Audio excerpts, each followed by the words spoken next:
Akan duduk. Shalom. Shalom.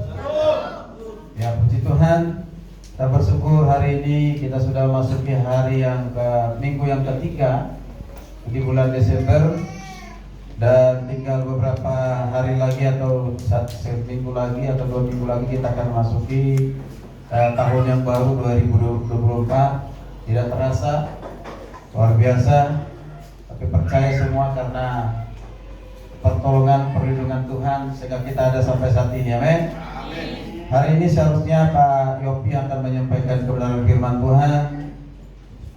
Kemarin sore beliau WA saya, nah beliau sedang kurang sehat, kehilangan suara, katanya batuk, flu, pilek, dan juga kehilangan suara, sehingga minta tolong untuk digantikan.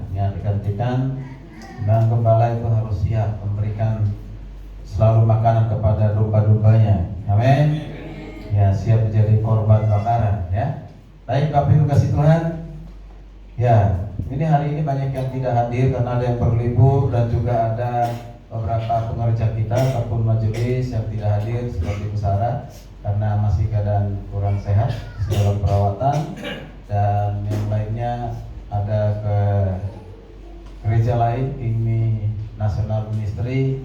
Hari ini jam 10 mereka Natal sehingga harus hadir di sana, dan juga mungkin ada beberapa yang lain tidak hadir karena mungkin juga ada pelayanan di tempat lain.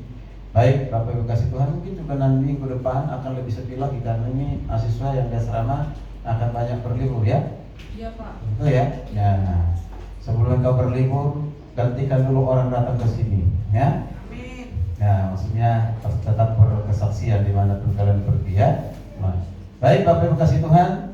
Ya, hari ini saya akan menyampaikan firman Tuhan diambil dari kitab Filipi pasal 4. Filipi pasal 4, kita akan baca ayat 4 sampai yang ke 9. Filipi pasal 4 ayatnya yang keempat sampai ayat ke 9.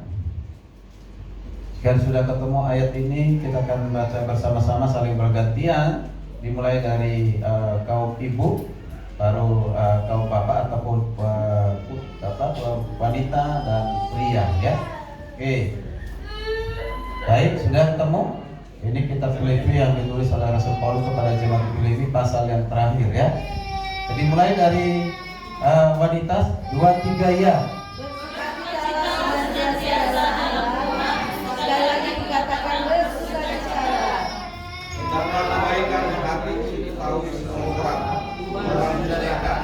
Janganlah hendaknya kami khawatir tentang apapun juga, tetapi nyatakanlah dalam segala hal keinginanmu kepada Allah dalam doa dan permohonan dengan ucapan syukur. Dapat sejahtera Allah yang melampaui segala kata akan menyerahkan dan menolong Yesus. Jadi ayat-ayat semua yang benar, semua yang mulia, semua yang adil, semua yang suci, semua yang manis, semua yang dapat didengar, semua yang disebut kebajikan dan patut dipuji, pikirkanlah semuanya itu. Bersama-sama ayat 9. Dan apa yang telah kamu pelajari, dan apa yang telah kamu terima, dan apa yang telah kamu pegang, dan apa yang telah kamu lihat padaku, lakukanlah itu, maka Allah sumber damai sejahtera akan menyertaimu. Nah, saya akan mengulang membaca ayatnya yang ke-6 karena di ayat ini yang menjadi tema firman Tuhan hari ini. Dikatakan demikian: janganlah khawatir tentang apapun juga, tetapi nyatakanlah dalam segala hal keinginanmu kepada Allah dalam doa dan permohonan dengan ucapan syukur. Saya baca ulang lagi kalimat yang pertama, dikatakan janganlah khawatir tentang apapun juga. Janganlah khawatir tentang apapun juga. Jadi temanya adalah jangan khawatir. Jangan khawatir. Siapa di antara kita yang gak pernah khawatir? Angkat tangan. Paulus. Wow, gak pernah khawatir.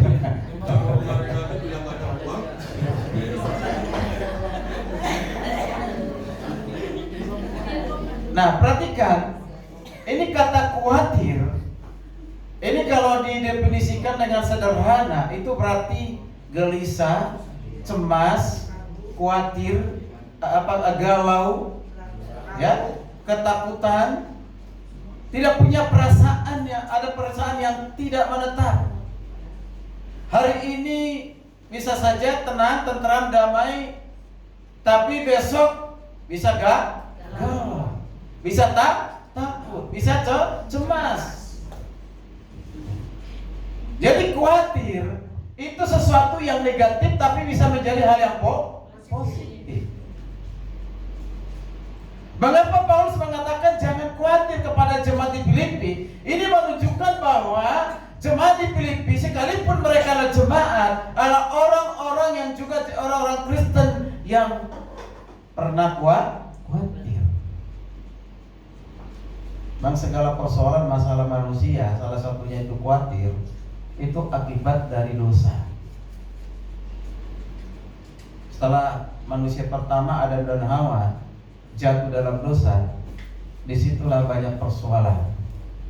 Salah satunya ketakutan, kecemasan. Hanya ketika mereka jatuh dalam dosa dan Hawa, Tuhan kan mencari Adam, di mana engkau?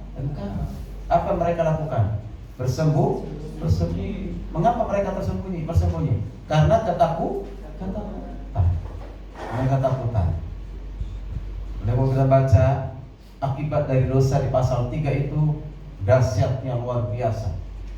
Akibatnya kepada kejiwaan, akibatnya kepada fisik, akibatnya kepada kehidupan yang akan datang, bahkan akibatnya kepada kematian.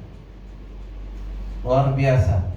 Nah, salah satunya kekhawatiran itu adalah sebagai akibat dari dosa. Segala persoalan masalah yang dihadapi oleh manusia ketika mengalami suatu kekhawatiran, maka saya mengatakan itu bukannya datang dari Tuhan, tapi datangnya dari diri kita sendiri, bahkan adalah dari pekerjaan siapa? Setan. Nah, hari ini saya menyampaikan saudara kasih Tuhan, ini Paulus berbicara kepada siapa? Saya katakan tadi, ini satu nasihat ya. Ini adalah nasihat terakhir Paulus kepada jemaat di Filipi. Ini pasal keempat. Ini adalah nasihat terakhir dari Rasul Paulus kepada jemaat di Filipi. Salah satunya nasihatnya itu adalah jangan khawatir. Berarti jemaat di Filipi pada saat itu mereka sedang mengalami namanya kekhawatiran. Tapi kalau saya lebih bersempit lagi, Paulus ini berbicara bukan saja kepada jemaat secara global, kepada semua, tetapi dia berbicara kepada orang-orang penting, orang-orang khusus. Paulus sedang menasihati siapa? Menasihati rekan sekerjanya, kawan-kawan sepelayanannya. Ada di antaranya dua perempuan, yaitu Eudia, kunasihati, Sintike kunasihati. Ini dua perempuan yang juga khawatir. Bahkan juga dikatakan Sunsukos, ada Klemen, ada yang lain, rekan sekerja dari Rasul Paulus. Mereka ternyata adalah juga orang-orang yang khawatir. Sudah bekerja di dalam pelayanan, sudah melayani Tuhan, tapi mereka merasa khawatir.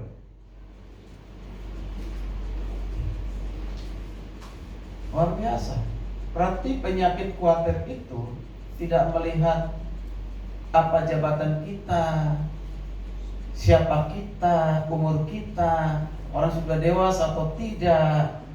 Tidak, siapapun. Ini nih Paulus sedang berbicara juga kepada pelayan-pelayan Tuhan yang memiliki rasa khawatir.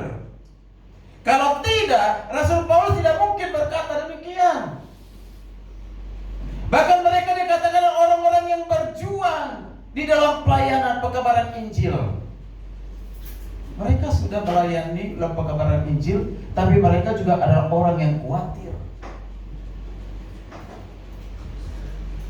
Dan yang lebih hebat lagi saudara kasih Tuhan, ini orang Kristen yang sudah namanya tercatat di dalam kitab kehidupan. Kalau saudara baca di ayat yang ketiga, coba saya baca ayat ketiga. Bahkan ku minta kepadamu juga Sunsukos yang setia, paling setia, luar biasa ya. Tolonglah mereka, maksudnya tolonglah perempuan yang kedua tadi itu, Eunike dan Sintike. Tolonglah mereka, kata mereka itu adalah feminin menuju kepada perempuan. Mereka telah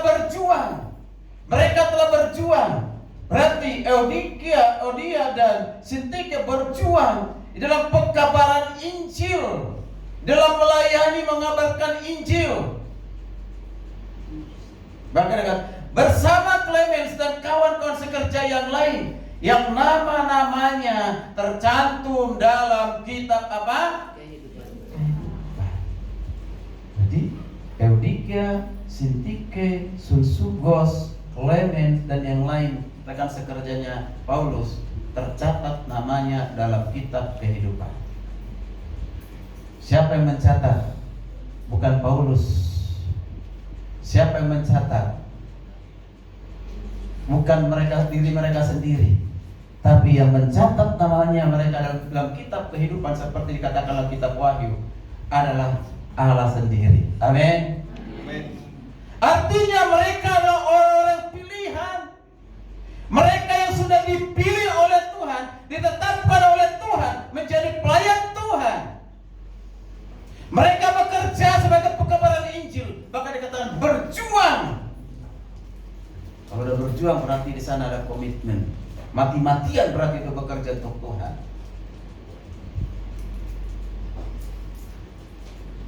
Nama mereka tercatat dalam kitab kehidupan karena mereka sudah dipilih oleh Tuhan. Sebelum dunia diciptakan, mereka sudah dipilih oleh Tuhan. Kalau saudara percaya dengan doktrin predestinasi, Tuhan menyelamatkan itu dalam kekekalan. Sudah dia tahu siapa yang dipilih, siapa yang diselamatkan. Dan rekan sekerja Paulus ini sudah dipilih oleh Tuhan sebelum mereka lahir di dunia ini, sebelum mereka melayani. Tapi kita perhatikan, mereka nama-namanya sudah tercantum dalam kitab kehidupan, sudah tertulis dalam kitab kehidupan seperti dikatakan dalam kitab Wahyu. Mereka ternyata masih mengalami namanya kekhawatiran. Makanya tidak satu pun di dunia ini yang tidak pernah mengalami namanya khawatir. Semua pernah mengalami namanya khawatir. Amin. Khawatir tidak punya uang, khawatir masa depan, khawatir tidak kunjung sembuh dari sakit penyakit, khawatir tidak punya jodoh, tidak punya calon suami, tidak punya calon istri, khawatir tentang apalagi, khawatir apakah tahun depan ekonomi bisa lebih baik, khawatir apakah besok saya masih hidup. Kekhawatiran itu adalah sesuatu yang wajar. Saya pun sering mengalami yang namanya khawatir. Maka hari ini khotbah ini juga kepada saya. Seringkali saya diliputi dengan kekhawatiran, tapi saya bersyukur justru kekhawatiran itu membuktikan saya masih hidup. Kekhawatiran itu menuntun saya supaya saya jangan mengandalkan kekuatan sendiri. Kekhawatiran itu tidak akan pernah menyelesaikan persoalan, menambah persoalan iya. Orang Kristen wajar khawatir, tetapi kalau dikuasai oleh khawatir, itu pertanda kita kurang percaya kepada penyertaan Tuhan.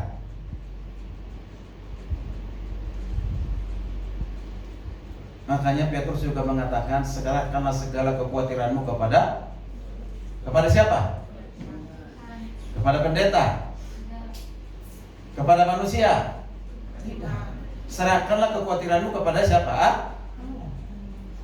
1 Petrus 5 ayat 7. Serahkanlah segala kekhawatiranmu kepada Allah. Artinya, kekhawatiran itu sesuatu yang sangat serius. Maka penting untuk kita serahkan. Jadi kekhawatiran itu suatu persoalan yang membuat bisa manusia kehilangan damai sejahtera, kehilangan ketentraman. Dia tidak ada damai, dia tidak tentram, dia tidak tenang. Diliputi namanya rasa khawatir. Apa yang saya makan besok? Apakah saya minum besok? Apakah yang saya pakai besok? Semuanya sesuatu yang belum tentu terjadi, tapi sudah dikhawatirkan oleh manusia. Kekhawatiran di dalam kekristenan atau orang percaya anak-anak Allah dengan kekhawatiran orang kafir atau orang yang tidak percaya kepada Tuhan Yesus itu tentu beda. Sama-sama khawatir. Bedanya apa? Di dalam hal mengatasi rasa khawatir. Kalau orang lain, orang kafir ataupun orang tidak percaya kepada Tuhan, untuk mengatasi rasa kekhawatirannya itu, bekerja maksimal untuk mencapai apa yang dia inginkan, menghalalkan segala cara untuk mendapatkan apa yang dia inginkan. Tetapi apakah dia tetap tidak khawatir? Tetap khawatir. Banyak orang nyimpan uangnya di bank, dipikir supaya lebih nyaman, ternyata bisa juga dicuri orang. Tidak ada yang tempat yang aman di dunia ini. Bapak Ibu kasih Tuhan, khawatir itu bisa mengakibatkan kita mengalami namanya sakit penyakit. Ada seorang ibu sakit kanker. Dia sudah berupaya untuk berobat dengan cara yang tidak beroperasi, dengan cara tidak dioperasi. Beberapa rumah sakit dan beberapa dokter, tapi tidak kunjung sembuh. Bahkan sudah mengeluarkan uang yang cukup banyak. Bertahun-tahun dia menderita. Tidak punya suami tapi punya anak kecil. Nah, suaminya meninggal. Dia punya anak kecil, seorang perempuan, sekitar usia 10 tahun. Berarti kalau 10 tahun itu sekolah di mana itu? SD ya? Udah SD belum? Ya. Karena suatu saat dia berpikir, sudah berobat sini, sudah lakukan ini, tapi tidak kunjung sembuh. Suatu saat dia datang berulang kali mendatangi pendeta, mendatangi gembala sidangnya, untuk minta tolong didoakan terjadi kesembuhan mujizat. Didoakan. Berulang masih datang didoakan, tapi tidak kunjung sembuh. Udah berobat, sudah kemana saja sudah dikasih tahu, udah banyak Pak Pendeta, tapi tidak kunjung sembuh. Pak Pendetanya mulai minta hikmat daripada Tuhan. Kenapa ibu ini yang menjadi kanker dan tidak sembuh, padahal sudah segala cara, obat-obatan, dokter dan yang lain. Karena setiap kali dia datang, itu anaknya yang kecil 10 tahun yang perempuan itu selalu dibawa. Jam berapapun dia datang selalu dibawa. Jam berapapun dia konseling selalu dibawa. Lalu Pak Pendeta ini bertanya, Bu, setiap ibu datang, entah itu pagi, sore, siang, selalu bawa anaknya. Kenapa? Apa anak ini tidak sekolah? Oh, sekolah Pak Pendeta. Nah, terus kenapa dibawa pagi-pagi? Kalau pagi mau ketemu dengan pendeta, maka saya liburkan. Nah, kalau siang saya jemput dulu, saya bawa ke sini. Mengapa demikian? Apa tidak ada pembantu atau tidak ada yang bisa menjaga di rumah? Ada Pak Pendeta. Ada yang bisa jaga di rumah? Iya, kenapa harus dibawa? Khawatir Pak Pendeta, anak saya nanti diculik oleh orang lain. Saya khawatir anak saya nanti diculik, diambil orang lain. Karena sekarang ini lagi penculikan di mana-mana. Jadi khawatir itu menguasai hatinya tentang anaknya. Wajar karena dia memang sayang kepada putrinya, sehingga dia dengan segala cara dilindungi. Cuma salah. Mengapa dilakukan? Karena khawatir. Maka pendeta mengatakan, Bu, ini persoalannya. Di sini masalahnya. Karena ibu tidak percaya dengan penyertaan perlindungan Tuhan, ibu terlalu dikuasai oleh rasa khawatir. Kalau tidak percaya kepada Tuhan, berarti tidak percaya kuasa Tuhan, tidak percaya kepada Tuhan. Ibu minta ampun kepada Tuhan dan sekarang ini serahkanlah segala kekhawatiran kepada Tuhan. Apa yang terjadi Bapak kasih Tuhan? Ternyata betul setelah dia renungkan, dia sadar, dia ingat, ya, kekhawatiran itu sudah bertahun-tahun semenjak usianya anak itu bertahun-tahun. Bayangkan kalau bertahun-tahun dikuasai oleh khawatir, takut, cemas, dipengaruhi dengan apa? Dipengaruhi dengan fisik. Dari psikis, kejiwaan turun. Dan dari fisik turun kepada kejiwaan. Perasaan tidak nyaman, perasaan tidak tentram, perasaan tidak damai. Itu akan pengaruh kepada fisik.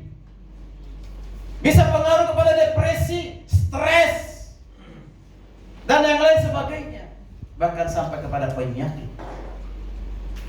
Dan ketika dia menyerahkan hidupnya sungguh-sungguh pada Tuhan, tidak khawatir lagi, didoakan oleh Pak Pendeta ini, terjadi apa? Kesembuhan. Wow, luar biasa. Beberapa minggu kemudian datang dan datangin ke dokter, dicek, dokternya kaget. Kok bisa? Ada apa? Didoakan.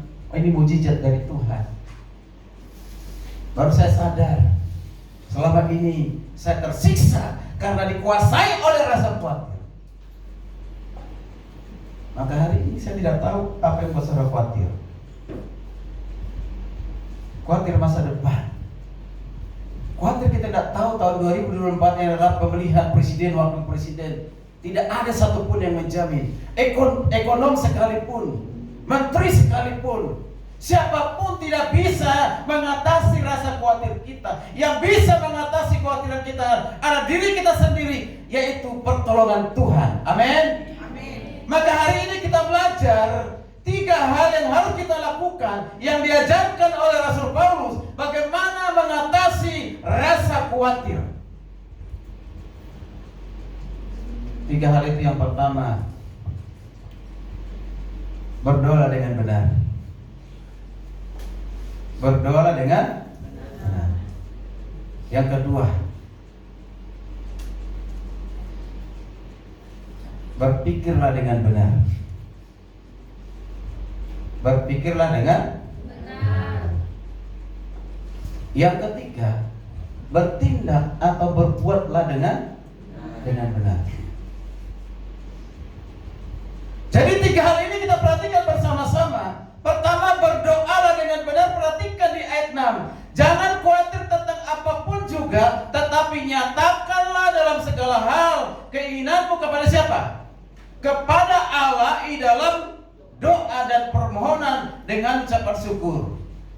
Perhatikan, doa, berdoa, bukan berdoa, ya, berdoa. Seringkali hamba Tuhan mengatakan doa itu adalah napas kehidupan.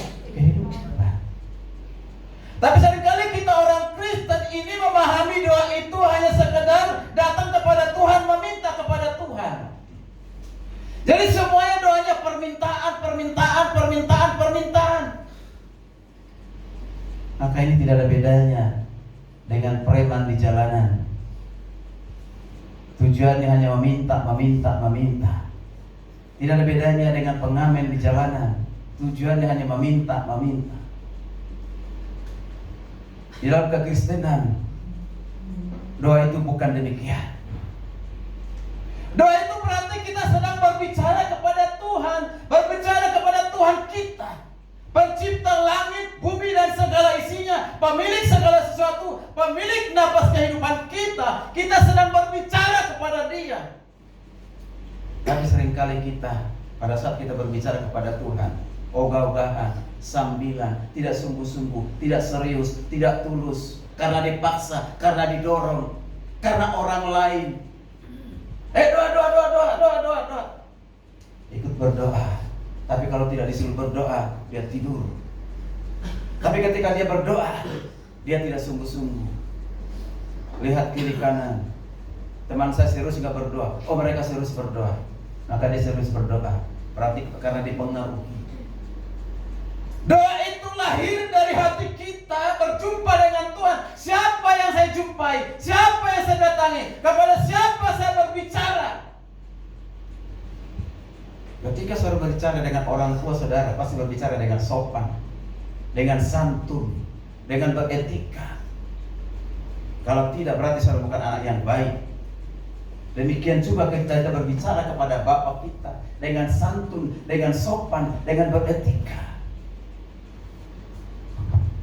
Lalu bukan berbicara kepada manusia, berbicara kepada Allah. Lalu apa isi doa kita? Apa muatan doa kita? Bukan hanya permintaan, tapi dalam doa kita ini ada ucapan syukur, ada pujian penyembahan. Dari kasih Tuhan yang pertama adalah pujian penyembahan. Nah, ketika saya menghadapi satu persoalan masalah dalam kehidupan saya, ada saat-saat di mana saya tidak pernah meminta kepada Tuhan. Saya hanya menyembah. Jadi lagu-lagu pujian yang saya ingat, saya nyanyikan berulang-ulang. Yang saya sering nyanyikan itu, Kaulah Tuhanku, Kaulah Rajaku, Kau yang termulia di surga, di bumi dan di surga. Saya ulang-ulang pujian itu, atau haleluya, haleluya, haleluya, haleluya, oh haleluya, haleluya. Orang lain mungkin ketika saya ulang-ulang lagu itu, nggak ada lagu yang lain apa, itu saja menyanyikan berulang-ulang. Tergantung motivasi kita untuk menyanyikan itu untuk apa. Amin.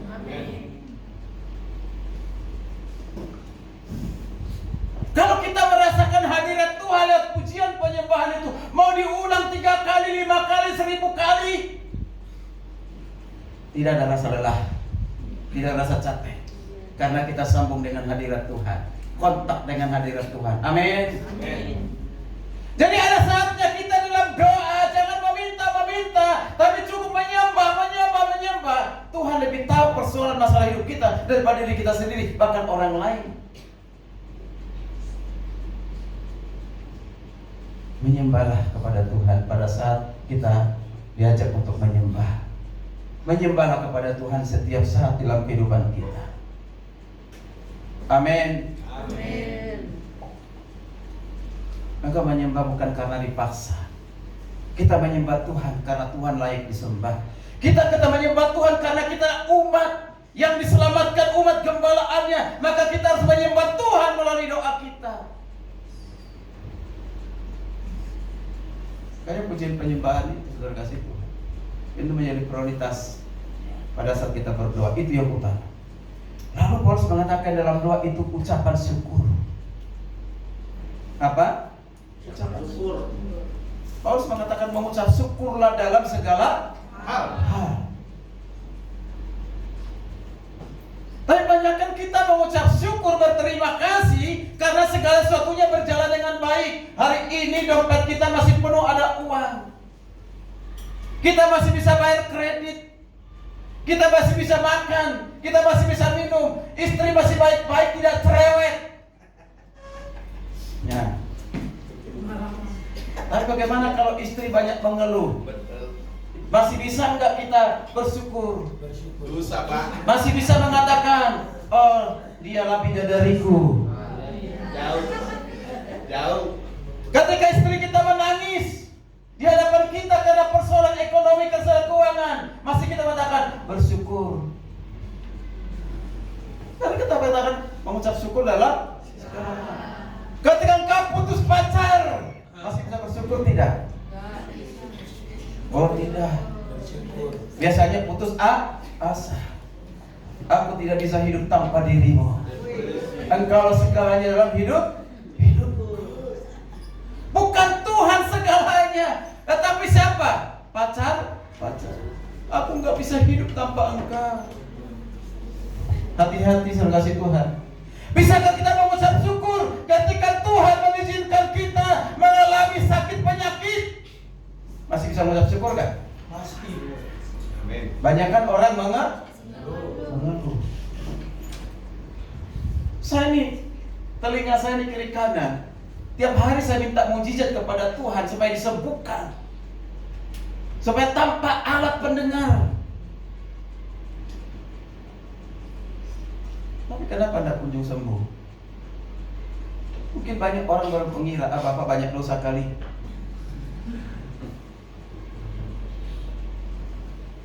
Di dalam kelemahan itu ada kekuatan ketika kita datang kepada Tuhan mengucap syukur. Saya tetap mengucap syukur. Saya masih bisa hidup, saya bisa melayani, saya bisa bekerja untuk Tuhan, sekalipun dalam keadaan telinga yang tidak sempurna seperti telinga Bapak yang saya kasih Tuhan. Kalau saya mengeluh terus, saya tidak kuat. Maka saya akan menyerah. Udahlah, tidak usah pelayanan. Tuhan kok nggak kasih mujizat. Tetap mengucap. Bagi saudara yang sedang berdagang, hari ini ramai, besok sepi. Hari ini banyak pembeli, besok mungkin pembelinya sepi.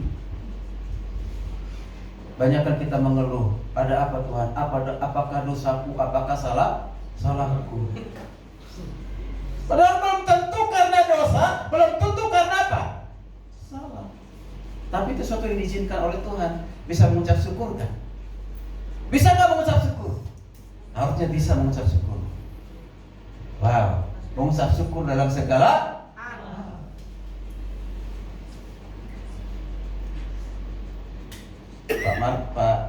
Pak Sudirman Lawlo diizinkan beberapa kali peristiwa yang dia tidak pernah rencanakan itu. Dia tidak pernah menginginkan itu. Dia nggak pernah mengharapkan itu, tapi terjadi. Bisa nggak mengucap syukur? Saya pastikan hambanya bisa mengucap syukur. Karena di balik mengucap syukur ada hikmah yang kita terima. Untuk kita kerjakan, kita lakukan ke depan, supaya kita semakin menyerahkan diri kepada Tuhan, supaya lebih hati-hati, supaya lebih waspada, supaya jangan kita menggantungkan kekuatan kepada diri kita sendiri. Jadi kita mengucap syukur. Baru yang terakhir itu permohonan Bapak Ibu kasih Tuhan. Apapun permohonan kita, nggak apa-apa engkau cengeng kepada Tuhan.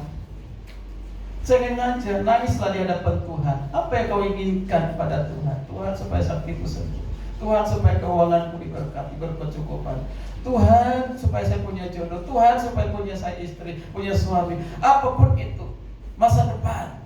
Curhat saja kepada Tuhan. Ketika pada saat ini menjelang Natal ini kau tidak punya baju baru, tidak punya sepatu baru, curhat kepada Tuhan. Banyak cara, banyak jalan yang Tuhan bisa pakai membuka jalan sehingga kau bisa memilikinya tanpa orang tua. Amin. Karena engkau mengasihi Tuhan, maka Tuhanlah yang akan menggerakkan hati orang-orang tertentu di sekitar kita. Karena ketika kita curhat kepada Tuhan, berarti itu kita hubungan yang baik dengan Tuhan. Kalau curhat itu, maka kita pun pasti memiliki hubungan yang baik dengan siapa? Sesama. Jadi kau jangan curhat kepada orang lain, kepada orang-orang yang belum tentu menolongmu. Merendahkanmu iya, mengucilkanmu iya, mengabaikanmu iya, menyelewengkanmu iya. Tetapi curhatlah kepada siapa tuh? Tuhan. Apapun yang kau minta, ketika Tuhan bekerja, tidak satupun yang bisa menghambat, tidak satupun yang menghalang. Maka dia katakan, pertolongan Tuhan itu tidak pernah. Pertolongan Tuhan itu tidak pernah. Ini hanya 2-3 orang ini. Pertolongan Tuhan itu tidak pernah. Amin. Amin. Itulah doa yang benar, Bapak Ibu kasih Tuhan. Lalu yang kedua, kita perhatikan tadi yang kedua apa? Berpikir dengan benar. Perhatikan ayat 8. Ayat 8. Akhirnya saudara-saudara, semua yang benar, semua yang mulia, semua yang adil, semua yang suci, semua yang manis, semua yang sedap didengar, semua yang disebut kebajikan dan patut dipuji, pikirkanlah semuanya itu. Perhatikan, pikirkanlah semuanya itu. Apa yang kita pikirkan itu akan mempengaruhi perasaan kita, perasaan emosi kita, dan juga tindakan kita. Kalau pikiranmu hari ini kacau, perasaanmu pasti kacau. Kalau perasaanmu kacau, maka setiap tindakan pun akan kacau. Mengapa? Karena berawal dengan pikiran. Ya udahlah, memang sudah seperti ini, ya nasib, ya mau ngapain? Ya nasib, ya nasib. Sehingga pasrah, tidak mau mengembangkan diri, meningkatkan diri. Dia pasrah dengan keadaan itu. Hal yang dipikirkan, hal-hal yang negatif, hal-hal yang menakutkan, hal-hal yang mencemaskan, itu dikuasai. Di pikirannya itu menguasai, sehingga tidak ada satu perjuangan. Itu akan melemahkan kita. Pikiran menentukan perasaanmu, menentukan langkah hidupmu. Makanya Paulus mengingatkan kepada rekan sekerjanya ini, kepada jemaat di Filipi ini, hei engkau Klemen, hei engkau Sunsukos, hei engkau Dia, engkau Sintike, berpikirlah seperti Kristus berpikir. Apa yang dikatakan? Pikirkanlah pertama apa yang benar. Jangan selalu kita merancang untuk kebohongan, dusta, penipuan. Jangan kebohongan. Jangan kita melakukan berpikir untuk kebenaran. Ketika kau berpikir tentang kebenaran, berpikir tentang yang benar, ini akan mempengaruhi perasaanmu dan kehidupanmu, dan juga akan membuat kau tenang dan tentram. Perhatikan, apa yang benar? Yang benar itu adalah firman Tuhan.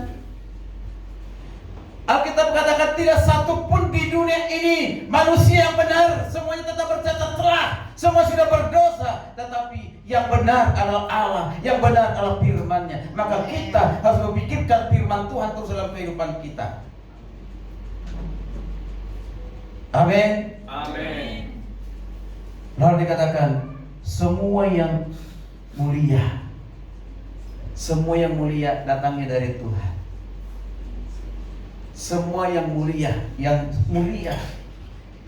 ketika kita datang kepada Tuhan, kita memikirkan sesuatu yang mulia. Aku melayani untuk kemuliaan Tuhan. Aku bekerja untuk melayani Tuhan. Aku berdagang untuk kemuliaan Tuhan. Aku apapun saya kerjakan, saya layani untuk kemuliaan Tuhan. Bukan untuk diriku sendiri, bukan untuk kehormatanku, bukan supaya saya dihargai, supaya dihormati, supaya saya naik kelas.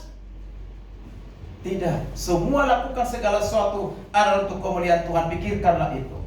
Amin. Amin. Lalu selanjutnya dikatakan, selain itu ada dikatakan semua yang adil.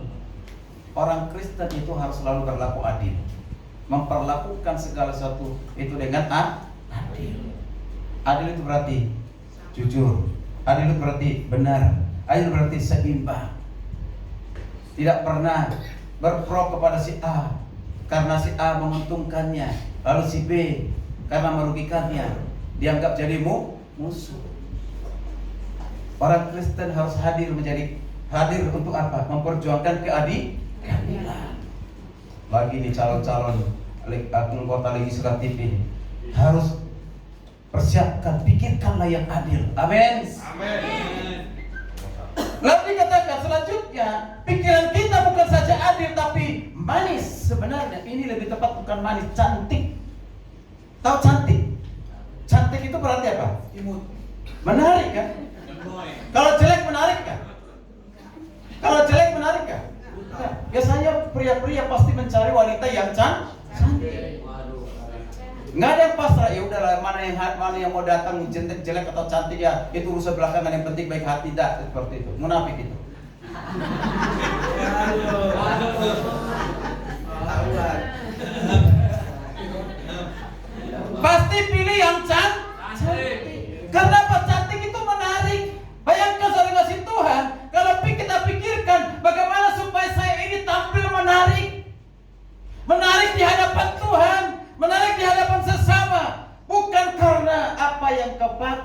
Bukan apa yang pakai dalam bentuk baju baru, sepatu baru. Bukan hanya itu. Bukan karena gaya rambutmu yang setiap bulan berganti-ganti. Hari ini biru, besok merah, besok putih. Bukan itu Bapak yang kasih Tuhan. Kadang-kadang remaja itu kalau alumni kita ketemu alumni itu, waduh beda sekali penampilan waktu mahasiswa. Gak apa-apa. Bukan cantik karena hatimu cantik. Amin. Cantik karena perbuatanmu cantik. Cantik karena kau berbuat baik. Amin. Cantik karena kau suka menolong orang lain. Jadi lebih tepat sebenarnya cantik bukan manis. Kalau manis itu bisa buat orang gula darah lagi. Sakit apa dia? Diabetes. Ya diabetes. Nah, tapi kalau cantik membuat kita semangat. Menemui orang cantik kita pasti semangat. Cantik sudah. Hari sederhana demikian. Kemudian semua yang sedap didengar. Wow. Semua yang sedap didengar itu apa? Perkataan-perkataan yang membangun. Perkataan-perkataan yang motivasi. Jadi ketika kau ketemu dengan orang lain, jangan hadir sebagai hakim. Jangan hadir untuk apa? Merendahkannya, mengabaikannya, mengucilkannya. Tidak demikian, tapi hadir menjadi motivator, membangun dia, mendorong dia supaya maju. Ketika dia melakukan kesalahan, melakukan pelanggaran, besok kamu melakukan pelanggaran lagi, lakukan ya. Tidak. Lalu kita harus mengangkat dia supaya engkau bisa, engkau mampu untuk bisa lebih baik. Semua yang kita perkatakan didengar orang lain sedap. Wah, sedap sekali seperti makanan. Semua orang suka makanan yang sedap, semua makanan yang enak. Semua suka hal itu. Tapi belum tentu semua makanan yang enak dan sedap itu membawa apa? Kesehatan, penyakitnya. Tapi kalau sedap dengan pendengaran yang didengar orang lain dari setiap perkataan kita, saudara akan dirindukan, saudara akan didatangin, saudara akan terus didoakan. Amin. Lalu yang terakhir, saudara berarti dikatakan semua yang disebut dengan kebajikan dan patut dipikirkan, kita harus hadir menjadi orang-orang yang bijaksana. Amin. Amin. Inilah hal yang kedua. Kalau kita mau yang mengatasi rasa khawatir, pikirkan hal-hal yang positif, bukan hal yang negatif. Yang terakhir di ayat yang ke-9. Perhatikan, apa yang kamu telah pelajari, kata Paulus, yang telah kamu terima, yang telah kamu dengar, dan yang telah kamu lihat dariku, lakukanlah itu. Perhatikan kata ini. Dipelajari, berarti firman Tuhan tentunya yang didengar dari Rasul Paulus. Ya, khotbah-khotbah yang disampaikan di gereja ini, khotbah-khotbah yang disampaikan di KTB, khotbah-khotbah yang kita dengar dari manapun itu, dari media sosial, dari YouTube, dari Facebook, apapun yang kita dengar. Ya, apa dikatakan? Yang kamu pelajari, yang telah kamu terima, yang kamu dengar, lihat. Dikatakan apa? Abaikanlah itu semua.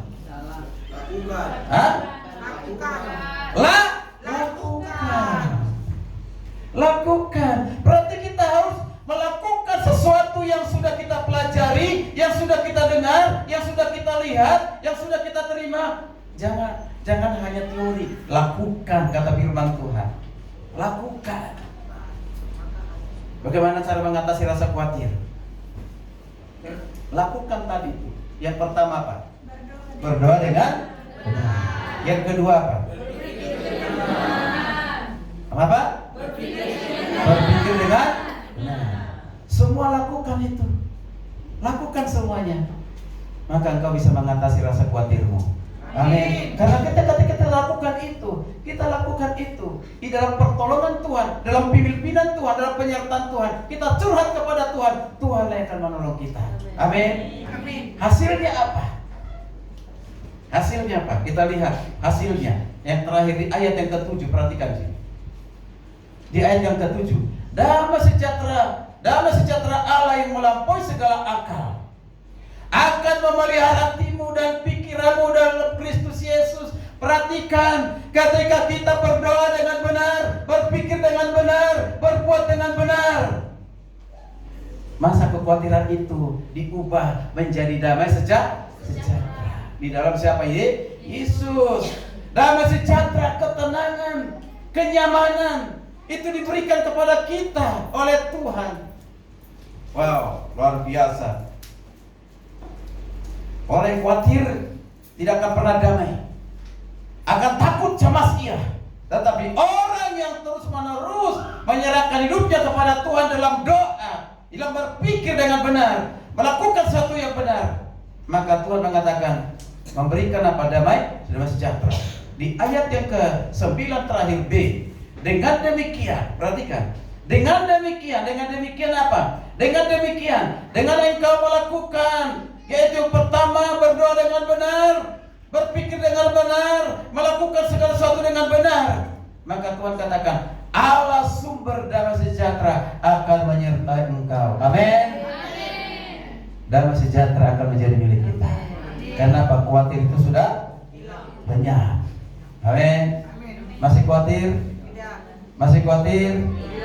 Kalau khawatir apa kita lakukan? Berdoa dengan benar. Yang kedua, yang ketiga, mari kita bangkit berdiri. Kita bersyukur atas